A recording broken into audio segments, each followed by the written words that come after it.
the big blow up between you and Eminem? Wasn't there a final, like, you know, a final fuck you and goodbye, or a final? Yeah, the last time that I seen him, is we both had our hands on our weapons. That's the last time I seen him, and that's in the book Shady Business. That's the last time I seen him.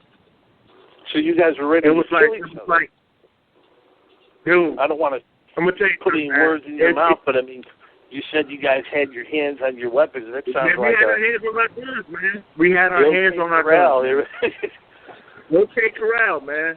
We had our hands on our guns, and that story is in Shady Business. That's all I'm gonna say about that. Y'all gotta check that out. That's how the relationship ended with Em and I. We had our hands on our guns. And you know what's funny? That was the same gun I took him to go get registered. In fact, he didn't have any cash on him at the time. I paid for the gun to be registered. Wow. Yeah. So it was a gun that you got registered for him that he pulled on you. Did he draw first, or did you?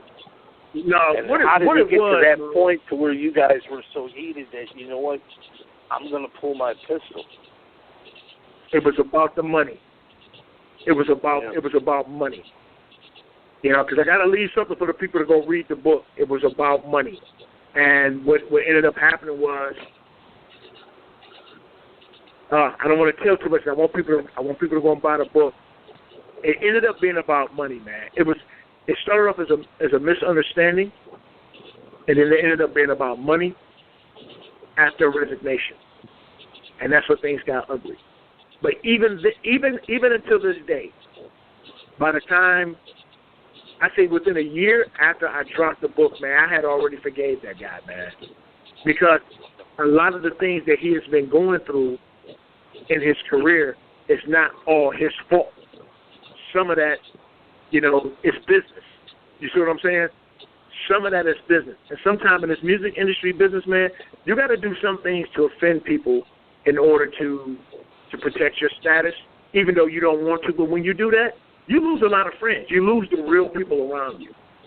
Yeah. That's why a lot of artists don't have real people around them, because they offend them, and they keep a lot of yes men around them, because the yes men don't get offended because they say yes to everything. I wasn't a yes man.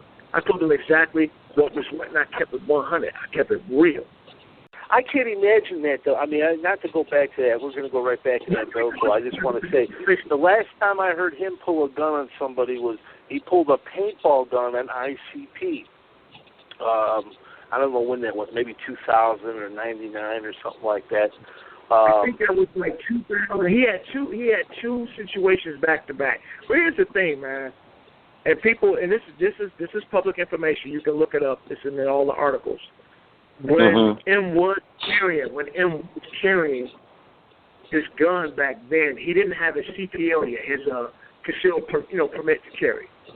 So what he was doing, he would have his gun, but he didn't carry bullets in it. So if he got stopped, it wouldn't be technically a case because the gun wasn't loaded. But I can tell you this: the day that him and I met, mine was definitely loaded.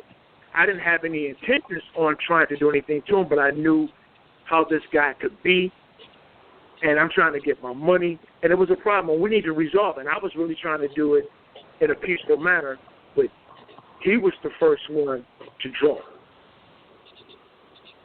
Right, and you bring a gun out, man, you better be ready to use that motherfucker. Ain't no pistol playing. Right, but the question that I've always asked myself, was it loaded? I know mine was, but was his loaded? But see, I'm trained, man. And my thing was, here's my thing, man. Mm-hmm. I knew if I would have reacted the way that I was trained to react, had I done something to that guy in a self-defense manner, they still would have took me to jail because it was in a white neighborhood. and it says the golden boy of hip hop. And they would have used my middle name, Byron Bernard Williams. It wouldn't have been Byron Big Nass Williams, because they always use your middle name when you kill a celebrity or something, or you some kind of psychopathic killer. They always use your middle name. Have you noticed it? We wouldn't be here talking to you right now. You know what I'm saying? If you So I had to be the bigger person, and I've always been the bigger person in my dealings with that entire camp. I said, you know what, man? I told myself, man, I loved you like a brother, man. I said, it didn't have to come down to this. I said, but dude, you know what? This will be set up in a different way. Because I'm going to tell you, I was heated, man. I was heated. And he knew that he had crossed the line. He had crossed the line. And even then, and all of that, I still forgave him. See, that's the kind of family that I came up with. You see what I'm saying? I still forgave him. Although, as quick as I forgave him, I could have took him out of here.